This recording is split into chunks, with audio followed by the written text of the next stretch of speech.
sur la situation sécuritaire à travers le pays et aussi sur les inondations.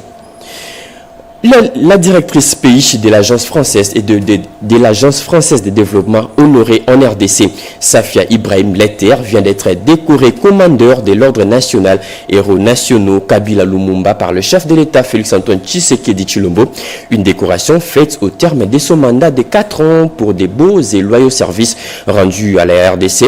Une cérémonie solennelle a été organisée hier à la Cité de l'Union africaine, comme nous dit Blandine Zofre dans ce reportage. Le jardin présidentiel paraît d'un décor solennel à l'honneur d'une personnalité qui aura marqué son mandat à la tête de son institution. Madame Safia Ibrahim Letter, directrice pays de l'Agence française de développement, est arrivée au Mont-Galema accompagnée de l'ambassadeur de son pays, la France, et de ses nombreux collaborateurs de l'AFD. Au cours d'une cérémonie officielle organisée au palais présidentiel du Mont-Galema, le président de la République Félix-Antoine Tshisekedi Tshilombo a décoré Madame Safia Ibrahim Letter, directrice de l'AFD en République démocratique du Congo, au titre de commandeur dans l'ordre national Héros nationaux Kabila Lumumba.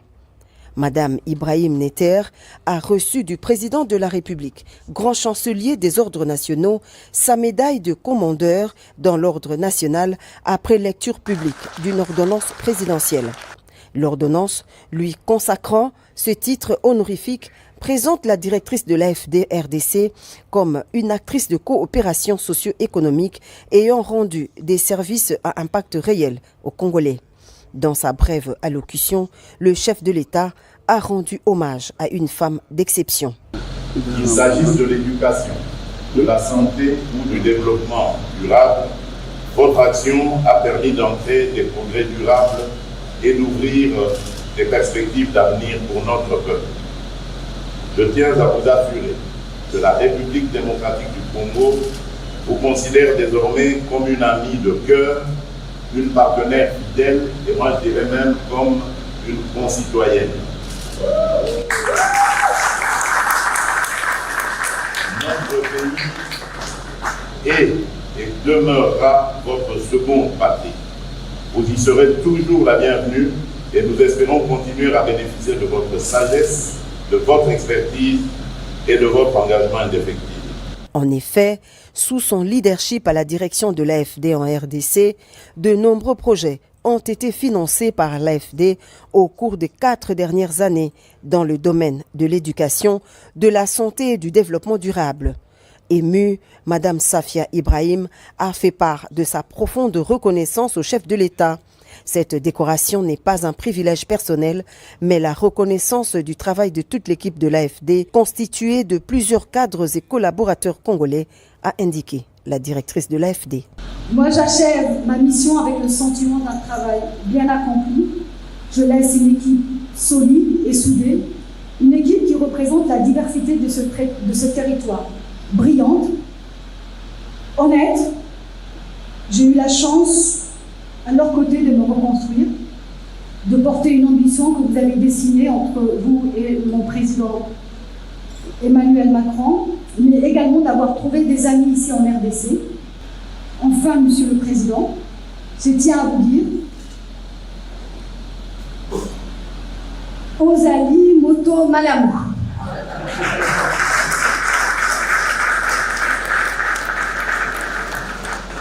Ne changez surtout pas. Arrivée au terme de son mandat de 4 ans à la tête de l'AFD-RDC, Madame Safia Ibrahim Letter a mobilisé 558 millions d'euros octroyés à fin 2024 pour financer plusieurs projets dans divers domaines.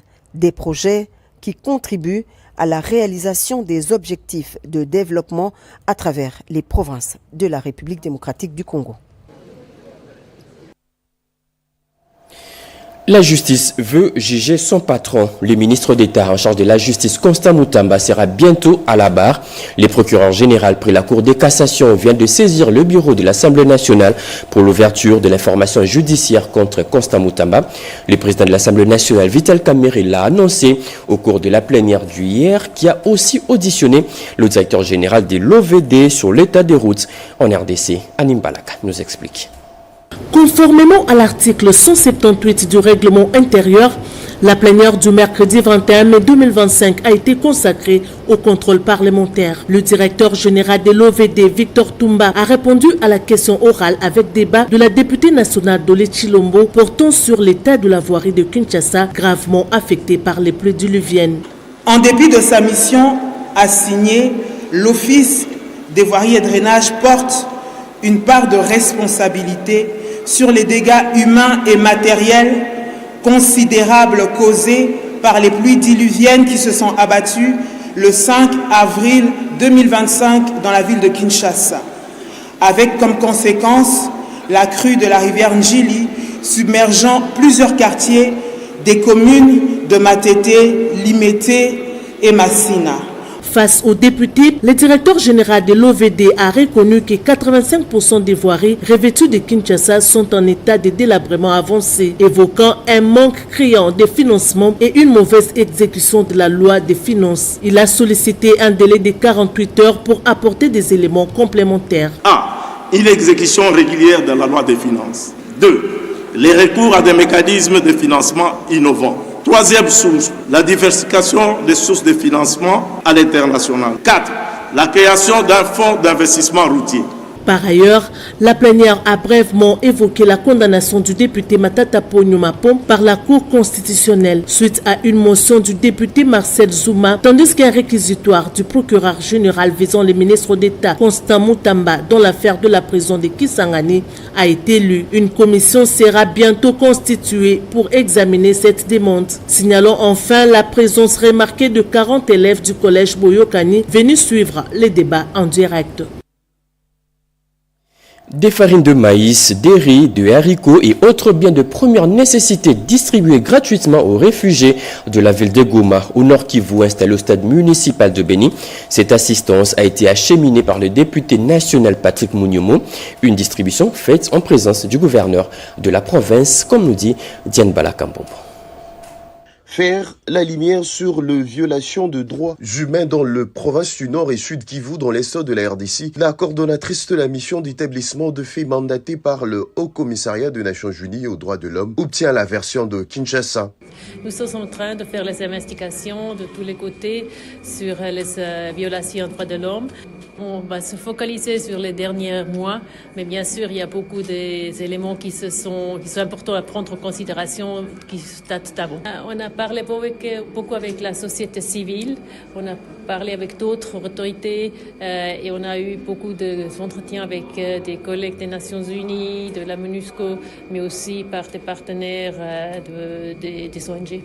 Et entre-temps, les investigations sont en cours, on ne peut pas prononcer sur les détails. Le ministre Patrick Mouyaya a réaffirmé l'engagement du gouvernement RD congolais en faveur de la justice pour toutes les victimes des atrocités commises dans l'est de la RDC. Le ministre de l'écoute et de la parole a salué l'initiative onisienne tout en rappelant la nécessité de garantir la vérité, la réparation et la non-répétition. Adopté le 7 février 2025 par le Conseil des droits de l'homme des Nations Unies, le rapport de cette mission d'établissement de faits sur les événements survenus entre janvier 2022 attendu en septembre prochain devant le Conseil des droits de l'homme. Toutes nos excuses pour ces désagréments. Vous venez là plutôt de suivre les échanges entre le ministre de la Communication et Médias et une délégation du Haut Commissariat des Nations Unies aux droits de l'homme qui est déjà à Kinshasa. Elle est venue faire des enquêtes sur la violation des droits de l'homme mais commise dans l'est de la RDC. Nous revenons sur cette distribution des vivres et non-vivres aux réfugiés de la ville de Goma. Il s'agit là de farine de maïs, des riz et des haricots.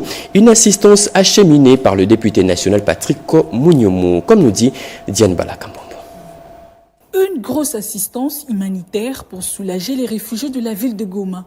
Ce lot humanitaire, composé essentiellement de 25 tonnes de farine de maïs, 25 tonnes de riz, 12 tonnes de haricots, ainsi que d'autres vivres, a été acheminé à Béni par le député national Patrick Mouniomo. Cette assistance est destinée aux réfugiés de la ville de Goma installés au stade municipal de la ville de Béni. De présence ici à Béni d'abord et demain, ça sera à Boutembo, C'est juste pour compatir avec nos populations qui ont fui la guerre au niveau du sud Kivu. Je voulais parler de Bukavu, mais aussi ici au nord Kivu. En présence du gouverneur militaire de la province du Nord Kivu, le général-major Évariste Kakoulé, une enveloppe de près de 10 000 $ américains a également été remise à l'autorité provinciale pour la réfection de certaines routes du chef-lieu actuel de la province du Nord Kivu. L'élu de Goma, Patrick Monyomo, a également transmis un message de réconfort aux habitants de sa circonscription, soulageant les efforts déployés par les autorités en vue du rétablissement d'une paix durable dans cette partie du pays.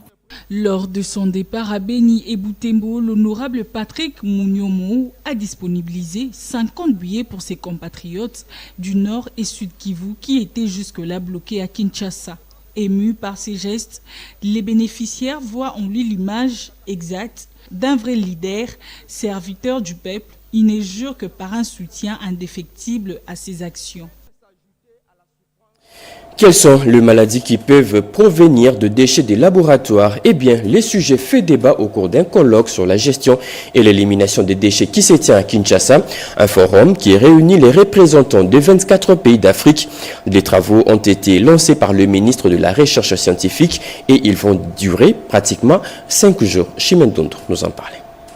Le ministre de la Recherche scientifique et Innovation technologique a ouvert ce lundi 19 mai 2025 à l'INRB les colloques de formation régionale sur la gestion et l'élimination de déchets au laboratoire biomédical et vétérinaire. Pendant 5 jours, 2 experts représentant 24 pays d'Afrique vont plancher sur l'une des applications de l'énergie atomique dans le diagnostic et des maladies qui peuvent provenir de déchets de laboratoire. Je voudrais rassurer le directeur général de l'INRB, le commissaire général à l'énergie atomique, les représentants de l'AIEA, tous les frères africains qui sont ici présents, que mon ministère fera tout ce qui est en son pouvoir pour que les maladies provenant des déchets de laboratoire constituent un sujet majeur de recherche scientifique au niveau de mon ministère. Pour sa part, le directeur de cabinet du ministre de la Pêche et l'Élevage a suggéré l'inscription dans le programme scolaire de cours de gestion et d'élimination de déchets, quelle qu'en soit la nature. Abraham Boliki Bokota suggère aussi le développement de structures de contrôle des produits importés destinés à la consommation humaine et l'application sans complaisance de mesures coercitives pour la réduction de la prolification de polluants. 600 bancs pupitres distribués gratuitement à 2 écoles publiques de la capitale. Je l'ai annoncé à l'ouverture de ce journal. Il s'agit de l'Institut technique et commercial de Lemba et l'Institut technique et commercial de Bandalungwa qui ont reçu chacune 300 bancs. Ces bancs proviennent des ateliers du service national et sont fabriqués par 2 ex-Kuluna transformés en bâtisseurs. Plus de détails avec Cédric Kenina et Tony Joma. À chaque arrivée des bancs pupitres, l'atmosphère change au sein des écoles bénéficiaires et l'on s'empresse à évacuer les bancs en mauvais état. 300 bancs pour l'ITC Lemba et l'ITS Imotei. Les services nationaux et son commandant, le lieutenant-général Jean-Pierre Kassongo-Kabouik, mettent les bouchées doubles pour répondre à une demande toujours croissante. Je suis très contente parce qu'on avait vraiment un grand problème de banc et on n'arrivait pas à mieux s'améliorer en classe vu notre condition et nous sommes très contents pour le relancement du service national pour ces dons de banc. L'Institut technique et commercial Bokolo Kinshasa de Bandalungwa. Ici, les gestes ont été appréciés d'autant plus qu'il répond à un besoin qui se pose avec acuité. Un motif de fierté ce jour, puisqu'il s'agit de nous, vieille école des années 1960, renfermant des difficultés des infrastructures, où les enfants étudient à même le sol. Ils vont bénéficier aujourd'hui aussi de ces bons pupitres que le service national nous donne. La remise de ces bancs est une réalité palpable à l'Institut technique commercial Bokolo. Ici, à Bokolo, il n'y aura plus jamais le problème d'insuffisance de bancs. La cérémonie finie, la caravane service national met les caps pour d'autres horizons, enfin d'autres écoles, instituts supérieurs et universités. Injectable pour la prise en charge du diabète du type 2 vient d'être mise en place. Il s'agit de l'insuline d'Argile Impact, une insuline très accessible en termes de coûts. Selon certains médecins, ce nouveau produit présenté hier a fait l'objet de discussions au cours d'une journée d'échange organisée à Kinshasa. Rodépanda nous en parlait. Le diabète, on en parle. Et encore, il est devenu un sujet d'actualité car chaque matin, nombreux vérifient leur taux de sucre. Aujourd'hui, à Pullman Hotel, les prestataires et les partenaires se sont retrouvés en conférence pour échanger et analyser la situation du diabète. À l'entame, le docteur Adrien, manager des projets multilatéraux du Fonds mondial, a émis le vœu de faire de ces cadres un véritable lieu d'échange et d'orientation. Plusieurs autres exposés de haute facture ont enrichi les réflexions. À titre illustratif, le docteur Joseph Kassongo, porteur de l'exposé du secrétaire général à la santé publique, hygiène et prévoyance sociale, s'est apaisanti sur les enjeux globaux autour du diabète et des innovations thérapeutiques. Avec le docteur Rémi Kapongo, il a été question d'optimiser l'accès aux nouvelles thérapies dans la prise en charge du diabète du type 2. Les managers des projets multilatéraux et Thibaud, fort directeur des opérations de Sanofi, sont revenus sur l'essentiel de cette conférence. Il faut retenir que Sanofi, dans le cadre de son unité Global Health Unit, a mis en place un médicament contre le diabète, notamment qu'on appelle l'insuline Glargine Impact, qui est une insuline qui sera accessible en termes de coût et cela rendra accessible l'insuline qui est un traitement contre le diabète de type 2 et qui n'est pas aussi facilement accessible à toutes les personnes. Je suis très heureux d'être à Kinshasa aujourd'hui pour participer à cette journée d'échange où on a vu l'ensemble des acteurs locaux autour de la lutte contre le diabète et l'hypertension, le soutien aux malades, discuter, échanger et se mettre d'accord sur des stratégies pour améliorer la prise en charge de ces malades dans les années qui viennent. Bien avant la découverte de l'ancrage officiel de la marque Impact, le directeur des opérations de Sanofi a présenté à l'assistance les grandes réalisations et les projets à venir pour les prestataires congolais. Désormais, chaque samedi, les travaux d'écurage des caniveaux et d'assainissement des avenues seront faits dans plusieurs quartiers dans la commune de Kimbanteke. Objectif, lutter contre les inondations. Une initiative du président de l'Assemblée provinciale de Kinshasa qui était lui-même le samedi dernier sur le terrain pour superviser les travaux sur l'avenue Nzoko. Plus de précision avec Anastasie Toubou. Conscient des difficultés que rencontrent les habitants du quartier Ndjoku dans la commune de Kimbanteke face aux inondations et l'insalubrité qui rongent ces coins, le président de l'Assemblée provinciale de Kinshasa, Lévin Bouta, aux côtés des équipes techniques mobilisées pour cette opération, a effectué une visite d'inspection sur les lieux de travaux d'écurage des caniveaux. Cette action s'inscrit dans une vision plus large, celle d'un développement local ancré dans la proximité, l'écoute et l'action concrète. Nous avons estimé qu'en attendant que les grands travaux de la construction de la rocade qui passera par l'avenue Nzoko puissent commencer, ainsi que les autres artères de la commune de Kimbanteke. Il était nécessaire pour nous de commencer par des travaux d'assainissement et il en sera comme ça chaque samedi. Après cette étape, l'honorable président s'est rendu dans d'autres avenues du quartier Mikondo pour constater la situation préoccupante des constructions anarchiques qui entravent la bonne circulation des eaux. Par ce geste, Lévin Bouta réaffirme sa volonté de rester proche de la population, de traduire les paroles en actes et de bâtir avec les Kinois un avenir meilleur. Des nouveaux visages à la tête de la régie d'éclairage public de Kinshasa. La nouvelle équipe de la RPK a tenu hier sa toute première réunion.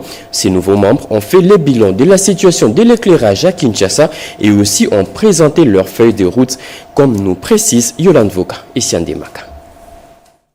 Assurer un service d'éclairage public fiable et sécurisé, c'est le leitmotiv de la nouvelle équipe dirigeante de la régie d'éclairage public de la ville de Kinshasa, dirigée par le directeur général Mombenga Bokoyodo, nommé récemment par le gouverneur Daniel Bumba Lubaki. Il a réuni tous ses collaborateurs ce mercredi 21 mai pour faire un état des lieux de la situation générale de l'éclairage public dans la ville de Kinshasa, réclamée sans cesse par la population quinoise. Faire un état des lieux rigoureux de notre patrimoine matériel, humain et institutionnel. Mettre en place un cadre organique clair, fondé sur les compétences, la responsabilité et la transparence. Élaborer des outils de gestion efficaces, adaptés aux réalités du terrain. Et surtout, préparer ensemble le lancement officiel de nos activités qui marquera le début de notre engagement au service de la ville. Assisté par son adjointe, Mombenga Bokoyodo a exhorté ses collaborateurs à travailler dans un esprit de sérénité et de patriotisme afin de redorer la belle image de la ville avec l'éclairage public qui est un élément essentiel, surtout prioritaire pour la sécurité des personnes et de leurs biens. Plus de 400 chefs coutumiers de la province du Haut-Souélé officiellement reconnus par l'État congolais. Des arrêtés de reconnaissance leur ont été remis il y a quelques jours. Touchés par cet acte, ces chefs traditionnels du territoire des Rungu ont adressé leurs remerciements au chef de l'État, Félix-Antoine Tshisekedi Tshilombo. Ils étaient autour du gouverneur de la province, Jean Bakomito. C'était dans une initiative de la Fondation Jacques Sangba, dont le promoteur, l'honorable Jacques Sangba Nekingbo, rapporteur adjoint de l'Assemblée provinciale et élu du coin, a dit avoir organisé cette rencontre en guise de gratitude à l'endroit de toutes ces têtes couronnées pour le soutien dont il a bénéficié lors de son élection en 2023. Il n'a pas aussi oublié de saluer le dynamisme du gouverneur Jean Bakomito Gambou qui a réussi à stabiliser la situation administrative de toutes les têtes couronnées du Haut-Souélé. Mes hommages le plus déférents à son excellence Félix-Antoine Tshisekedi Tshilombo, président de la République, chef de l'État, tout en les remerciant pour l'attention particulière accordée au dossier des chefs coutumiers jusqu'à y trouver satisfaction ces derniers en particulier.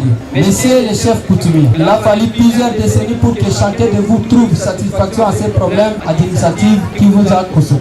Maintenant que la solution est là, je commence par vous féliciter pour votre endurance. Même message de la part des chefs traditionnels des Rungu qui, par la bouche de Sa Majesté Amédée André Soarazé de la chefferie Ndei, ont témoigné leur attachement inconditionnel à toutes les autorités soucieuses de la paix et du développement de leurs entités respectives. Nos sentiments de joie en nos élus provinciaux du territoire de Rungu, particulièrement à l'honorable Jacques Sangba, pour l'organisation de ces manifestations. Le gouverneur Jean Bakomito Gambou, pour sa part, n'est pas resté indifférent en attendant l'investiture progressive de toutes ces autorités traditionnelles.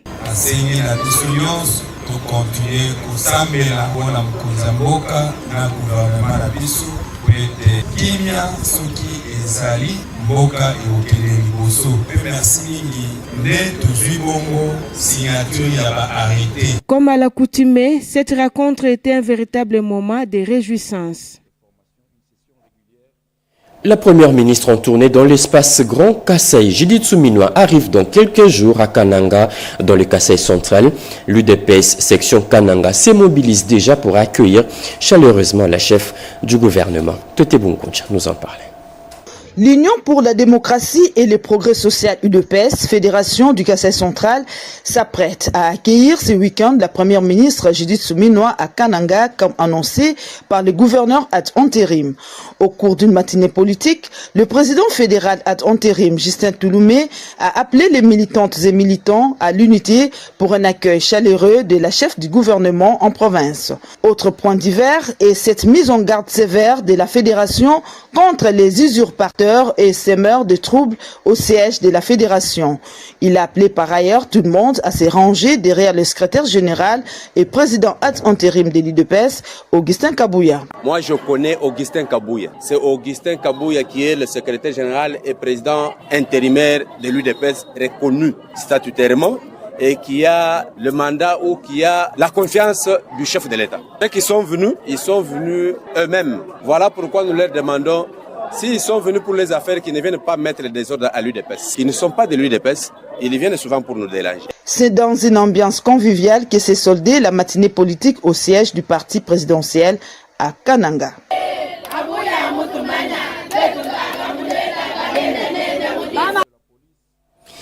La 5e édition du trophée La Femme d'honneur Marthe Kassalou aura lieu le samedi 24 mai prochain à Kinshasa. Pour cette édition, 7 femmes candidates sur 10 sont sur la ligne des courses. L'engagement et la bonne réputation sont parmi les critères de sélection selon les organisateurs. D'autres détails avec Pati Tondouango. Elles sont 7 sur 10 candidates à répondre aux critères de sélection. Des femmes congolaises ayant accompagné avec fidélité, loyauté et constance leurs époux, les grands hommes qui ont marqué positivement l'histoire de la République démocratique du Congo. Elles recevront des trophées Marthe Kassalou de la 5e édition des Femmes d'honneur le samedi 24 mai 2025 à Pullman Hotel. Une décision du jury présidée par Mme Faïda Mwangiloa qui a tablé sur 5 critères, à savoir l'engagement et la bonne réputation. Nous avons 2 thématiques. La thématique de l'accès et du métier de l'enfant et pour la protection des enfants. La thématique de la protection de la femme et des droits, de la promotion des droits de la femme. C'est dans le cadre de la promotion des droits de la femme que nous avons instauré le trophée. Voilà pourquoi, lorsqu'on doit célébrer à travers le monde un homme, cet homme qui célèbre à travers le monde, nous devons célébrer sa femme au Congo. Le programme de cette cérémonie, qui va se dérouler sous le haut patronage du président de la République, a été rendu public par la ministre des Cultures et Arts, Yolande Elebe Mandembo, qui avait à ses côtés le PCA de la Fondation Marthe Kassalou, Joseph Bodekaimbe. Le trophée nous rappelle que chaque femme porte en elle le potentiel d'un changement. Ce potentiel doit être cultivé et valorisé. C'est pourquoi je lance un appel à toutes les femmes. Ne vous sous-estimez jamais. L'impact de vos actions, aussi petites soient-elles, contribue à l'édification d'un avenir meilleur. Je déclare donc aujourd'hui officiellement la remise des prix MT Kassalou, Femme d'honneur, qui aura lieu samedi 24 mai 2025. Autant il faut sanctionner négativement, il est toujours bénéfique d'encourager les bonnes actions par des symboles de reconnaissance. Les heureuses promues sont à découvrir au cours de la soirée surprise de la Fondation Marthe Kassalou le samedi 24 mai 2025. À présent, nous allons faire le tour de Kiosque Journaux pour vous parler des différentes actualités qui font la une ce jeudi. La revue de presse, une citation de Jean-Pierre Dolodé-Mazou et je reste au fond.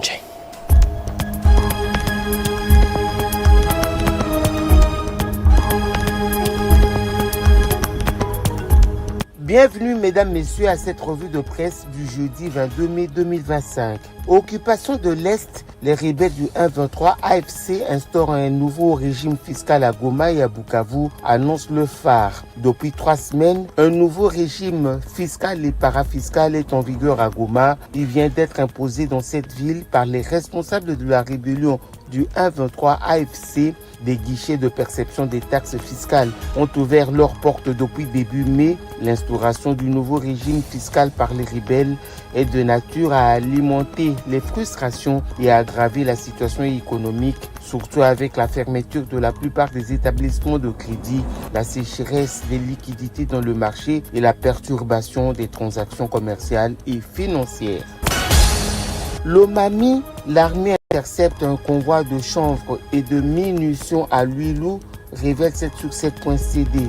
Un train a été intercepté à la gare de Luputa dans l'entité de Luilou en provenance de Lomami grâce à la vigilance des forces de sécurité le mardi 20 mai 2025. Les agents de sécurité ont découvert une quantité considérable de chanvre ainsi qu'un arsenal de munitions de calibre 12 laissant entrevoir un dangereux réseau criminel. Lubumbashi, un jeune étudiant et artiste abattu par des hommes armés, rapporte Africa News RDC.net. Un jeune étudiant et artiste répondant au nom de Simplice Kongal Ngoy, connu sous le nom de l'Enfant Noir, a été abattu dans la nuit du samedi 17 mai dernier par des hommes armés. Le drame s'est produit à Lubumbashi, dans la province du Haut-Katanga. L'artiste slammer Louchois a été tué sur la route du jardin zoologique alors qu'il rentrait chez lui après une prestation de slam au café littéraire participatif. À l'approche de la saison sèche, Metelsat annonce des nouvelles pluies diluviennes, titre le Nouvel Observateur. Dans un rapport publié cette semaine, Metelsat annonce des nouvelles pluies diluviennes et abondantes à Kinshasa et à Brazzaville en ce mois de mai 2025. Selon cette organisation météorologique, le début effectif de la saison sèche interviendra le 25 mai prochain. Selon Metelsat, les prochaines pluies à Kinshasa risquent d'être encore plus violentes et risquent de faire des dégâts énormes. C'est fini pour ce journal de la mi-journée. Mesdames et messieurs, merci de nous avoir suivis. Prochain rendez-vous de l'actualité, c'est à 19h avec Joël Makela Moussakala Kota. Merci de nous avoir suivis. Au revoir.